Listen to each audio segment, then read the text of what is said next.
First one in line. Anyway, so come at 11, come and we eat, we network, and at 12 o'clock, we get to go around the room. Everyone gets to stand up and take up to 1 minute to tell us about yourself. We want to know at least 3 or 4 things. 1, your name. 2, your niche.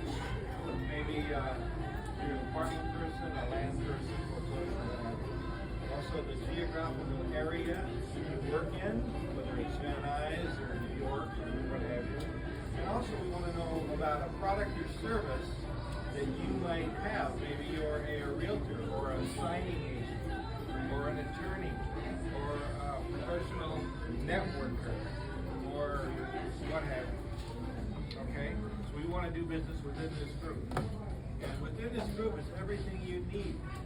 As far as deals, heck, Ken sitting right there gets you all the deals you want for a fraction of what you pay elsewhere.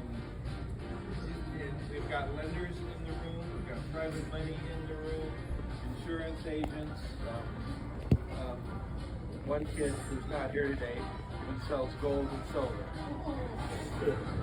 So anyway, so welcome.